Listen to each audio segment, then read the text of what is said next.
It's Color Wheel Wednesday, and do you know what bothers me? The fact that this color wheel shows up on the internet as a product. Art.com, all posters, even Walmart can giclée print it for your dentist's office.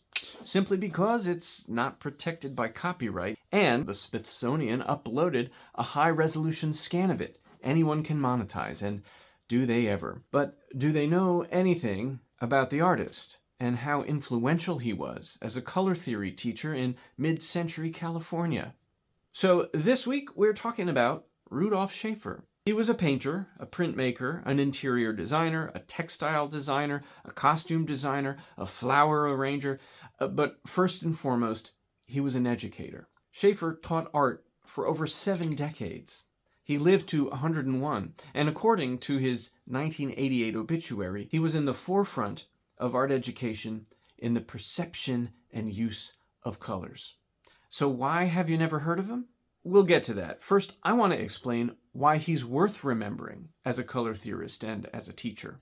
In his oral history, a series of interviews with photographer and author Margaretta Mitchell, when he was 95, by the way, and still sharp as a tack, Schaefer says it all started with a trip to Germany in 1914, right before war broke out, to learn about how color was being taught in technical and trade schools. The arts and crafts movement was going strong in England and in Germany especially, color theory was a huge part of the curriculum.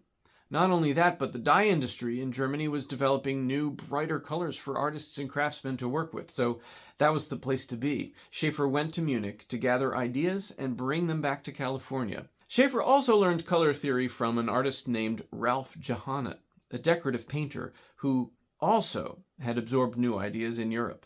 There's a great quote in the oral history where Schaefer describes the effect of Johonnot's work on him. It was the first time I had seen turquoise and chartreuse together. It brought a little shiver up my back.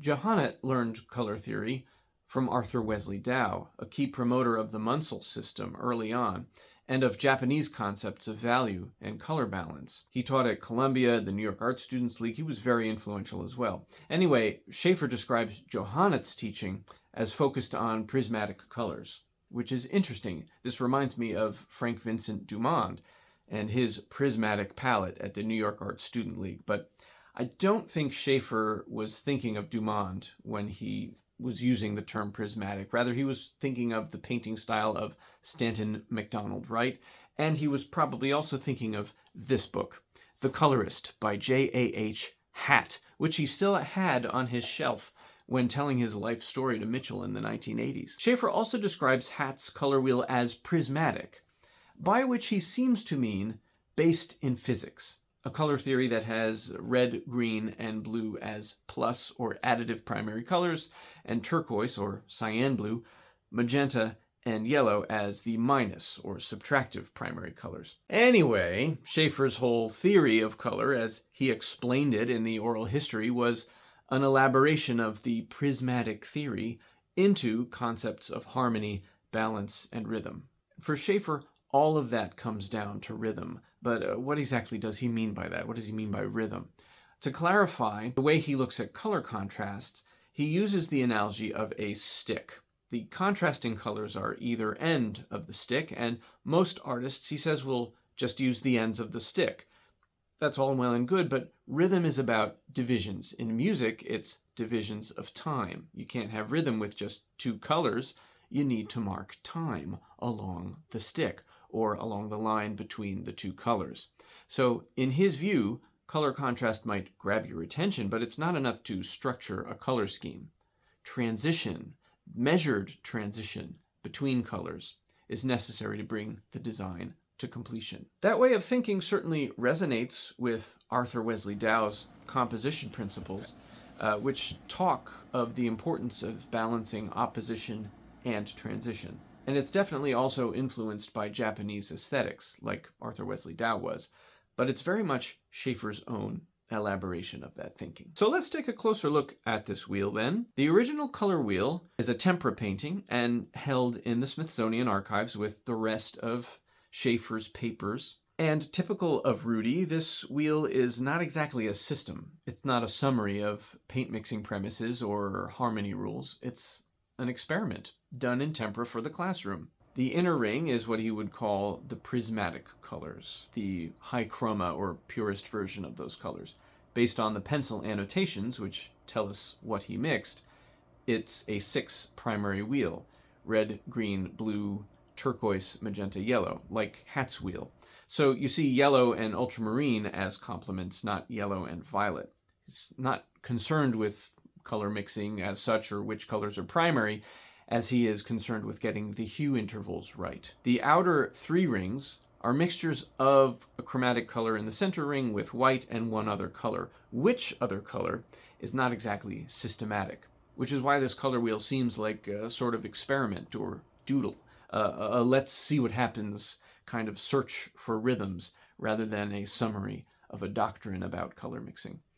But that's kind of the point. In his classes, he wanted his students to experiment with color combinations and mixtures to find different rhythms. So back to that question, if he had such a long and influential career teaching color theory, why is he so obscure? The answer is between the lines in his oral history.